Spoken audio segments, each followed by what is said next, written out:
और ये जो हुआ बाय मिस्टेक हुआ, वो बाहर के बच्चे थे, उनकी लैंग्वेज ये बच्चे नहीं समझ पाए। को जिन्होंने नमाज को रोका है उनसे मिलके ही पूरी सच्चाई हमें पता चलेगी, तो हम मंगलवार को दोबारा भी आएंगे।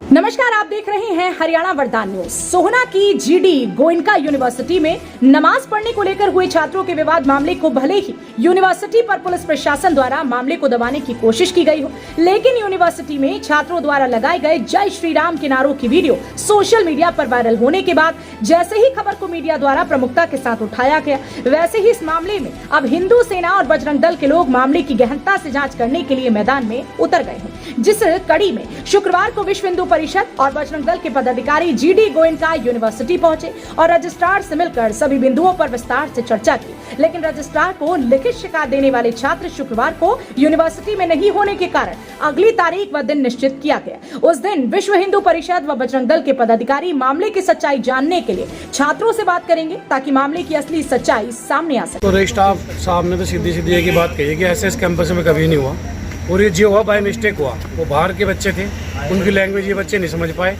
और खेल के दौरान उनके पास समय नहीं था जाने का मस्जिद तक, तो उन्होंने यहाँ नमाज पढ़ ली। और वो जिस समय नमाज पढ़ रहे थे, बच्चों ने देखा और उनसे पूछा कि आपके पास परमिशन है, तो खेलने की परमिशन थी, और उन्होंने जवाब दे दिया यस वी आर परमिटेड।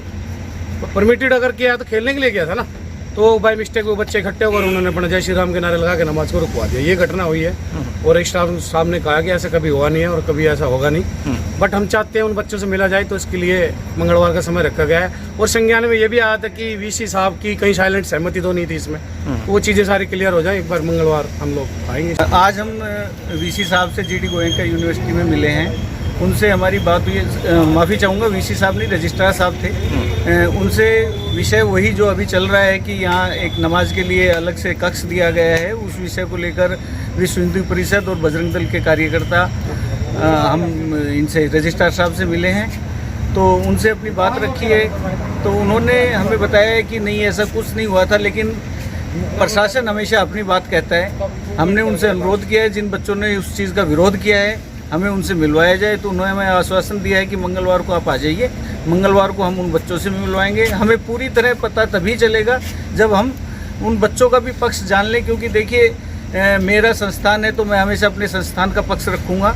एक निष्पक्ष बात नहीं रख पाता कोई भी आदमी, हमेशा अपने संस्थान की मदद कर पाता है, लेकिन जो बच्चे वहाँ थे उनको जिन्होंने नमाज को रोका है उनसे मिलके ही पूरी सच्चाई हमें पता चलेगी, तो हम मंगलवार को दोबारा भी आएंगे। हालांकि शुक्रवार को रजिस्ट्रार व हिंदू संगठनों के बीच हुई बातचीत में ये जरूर स्पष्ट हो गया है कि जिस तरह से चर्चा चल रही थी कि वीसी द्वारा नमाज के लिए रूम अलॉट किया गया है, इस मामले को रजिस्ट्रार ने नकारते हुए कहा कि इस तरह का कोई मामला नहीं है, न ही कोई रूम नमाज पढ़ने के लिए अलॉट किया गया। जिन बच्चों ने ग्राउंड में नमाज अदा की थी उनको समझा दिया गया है और आगे के लिए वार्निंग भी दे दी गई है। छात्रों ने जो जय श्री राम के नारे लगाए हैं वह इसलिए लगाए गए हैं, जो छात्र ग्राउंड में नमाज पढ़ रहे थे वो विरोध करने वाले छात्रों की बात को नहीं समझ पाए, क्योंकि नमाज पढ़ने वाले छात्र बाहर के हैं जिनको ना तो ठीक से हिंदी समझ आती है और ना ही इंग्लिश, इसलिए इस तरह का मामला हुआ। लेकिन यूनिवर्सिटी प्रशासन द्वारा नमाज का विरोध करने वाले छात्रों को संतुष्ट कर दिया गया है। लेकिन देखना इस बात का होगा कि रजिस्ट्रार साहब द्वारा कही गई बातों में छात्रों की बातों में कोई फर्क तो नहीं दिखता।